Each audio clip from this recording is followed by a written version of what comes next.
Hello everyone, welcome back to our channel. Today we are going to discuss very important concept of beam.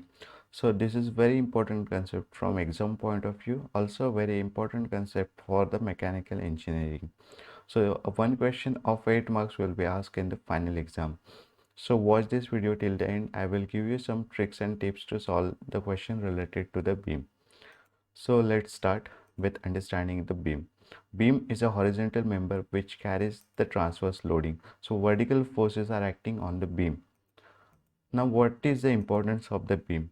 So it acts like a load distribution. So all the load which comes on the beam will be distributed equally and then it is passed on to the pillar. So it also acts like a structural support which supports weight of the floors and roofs comes on the beam. From the beams it is passed on to the pillars.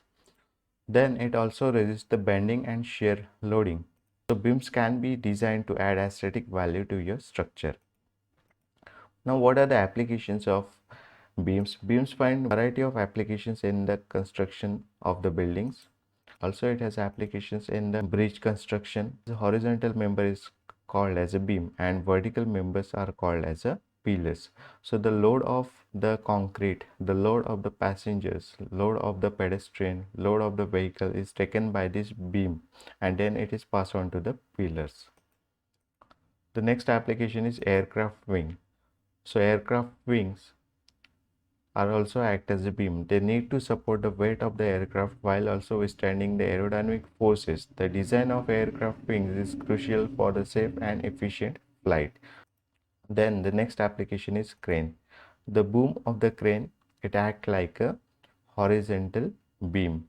Now we'll understand what are the types of supports. So out of that, the first support is roller support. It looks like a roller. When you see the symbol like this, which consists of the rollers or single spear, you can call it as roller support. So it's like a roller skates.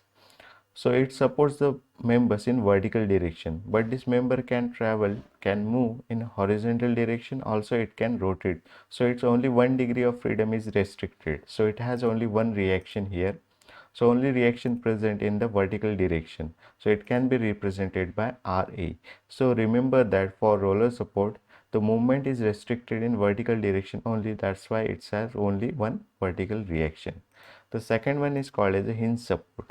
So you can imagine your door connected with the wall with the help of hinge support. So your door cannot move horizontally, it cannot move vertically, but it can have the rotational effect. So a hinge support will have one vertical reaction RAV, one horizontal reaction RAH. So remember, for the hinge support it has only two reaction, one vertical reaction and one horizontal reaction. The next support is called as a fixed support. If you fix this beam in a concrete, so its motion in horizontal direction is restricted, its motion in vertical direction is restricted, and its rotation is also restricted. So for the fixed support, it has three unknown or three reaction. One is vertical RAV, one is horizontal RAH, and the rotational moment. You can show this moment clockwise or anti-clockwise. We'll assume here the rotation is anti-clockwise and the value of it is MA.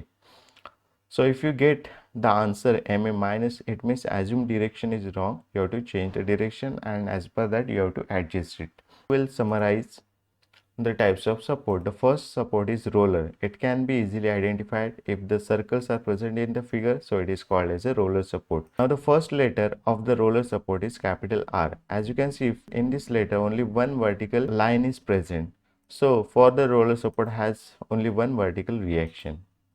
Second one, hinge support. The first letter is capital H.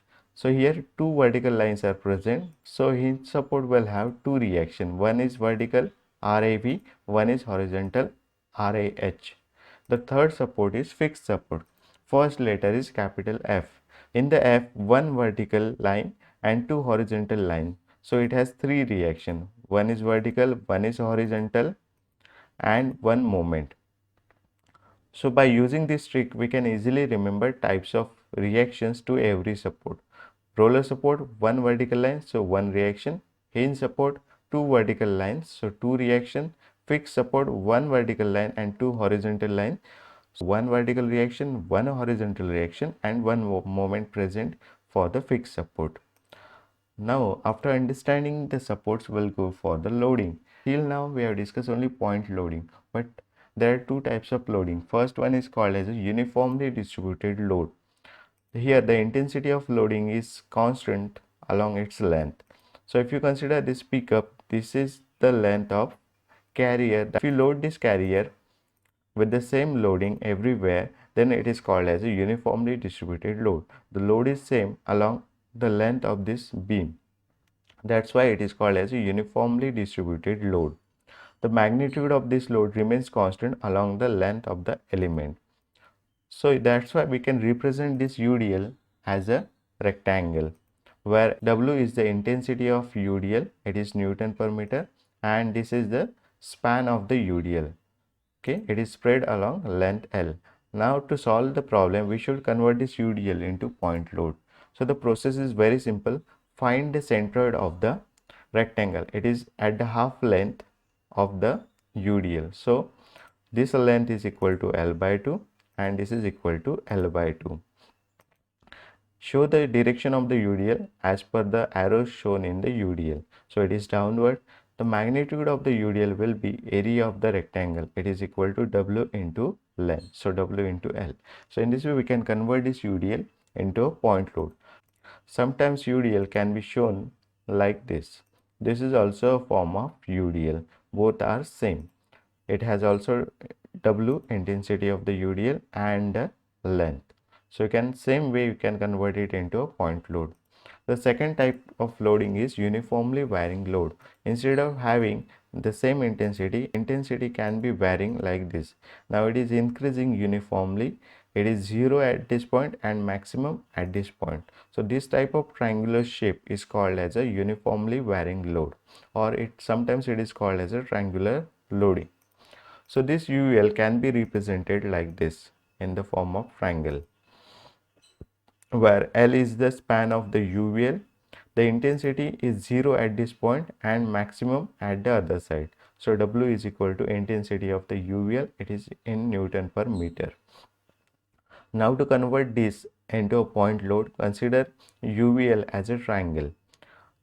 Now the location of the point load will be at the centroid of the triangle.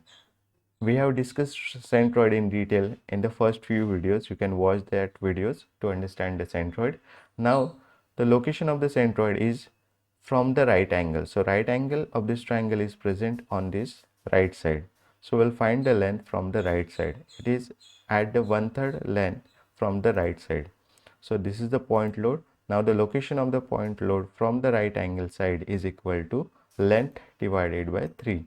So it is equal to L by 3 and the remaining length will be 2L by 3 from the other side. So in this way we can convert this UVL into a point load. Now the magnitude of this point load will be area of the triangle. Area of the triangle is equal to half into base into height. The base is equal to L, height is equal to W. So half into L into W. Okay, so this is the procedure to convert a UVL into a point load. Now sometimes instead of UDL and UVL, they will give you the combination of UDL plus UVL, where the intensity of the UVL is not 0 on other side. W1 is equal to 10 Newton per meter and W2 is equal to 40 Newton per meter. The length of the loading is equal to L is equal to 9 meters. So with the help of this example, we'll understand how to solve this kind of problems. So first, draw the given loading. After that, show the intensity. On one end it is 10 Newton per meter, on the other end it is 40 Newton per meter. The span is equal to 9 meter. You can imagine this loading as a cake. It has two pieces. First slice is bottom slice and second slice is topmost slice. So bottommost you can consider it as a UDL. So you can cut it from this end. The length of the UDL is 9 meter and the height of the UDL is equal to 10 Newton per meter. The remaining portion of this cake will be a triangle. The base of the triangle is 9 meter and the height of this triangle will be total height minus height of the UDL. So it is 40 minus 10, it's equal to 30 Newton per meter. So in this way we can convert this loading as a UDL plus UVL. Now first draw the UDL. Now convert this UDL into the point load with the procedure that we have already studied. So the loading is present at the center of the beam. So it is 4.5 meter from one side and 4.5 meter from the other side. Now the value of loading will be area of the rectangle. It is equal to 9 into 10. So it is equal to 90 Newton. Next one, UVL. It is a triangular form. So the point load will be located near to the right angle and it is at a distance of 9 by 3 meter from the right angle. So 9 by 3 is equal to 3 meter and the remaining length will be 2L by 3, or you can subtract this 3 meter from the total length. So it is 9 minus 3 is equal to 6 meter. The value of loading will be equal to area of triangle, that is half base into height. So it is 1 by 2 into 9 into 30. So the value is 135 Newton. So in this way we can convert a given loading into a UDL and into a UVL with the help of simple procedure. I hope you understand how to convert this type of loading into a point load, as well as you understand how to write the reactions for the supports. There are three types of support. First one is roller support. First letter is capital R, only one vertical line in that, so only one reaction for the roller support. The next one is hinge support. First letter is capital H, two vertical lines in the capital H, that's why two reactions for the hinge support. At the end we have got fixed support. First letter is capital F, so it has one vertical line and two horizontal lines, so it has three unknowns, that is one horizontal force, one vertical force and a moment. Now by using all this knowledge we can solve a beam related problem and we can score good marks in the engineering mechanics subject. So in the next video lecture we'll understand how to solve the problems on the beam. If you find this video helpful, you can like this video, you can share this with your friends, and you can subscribe to our channel. Thank you very much.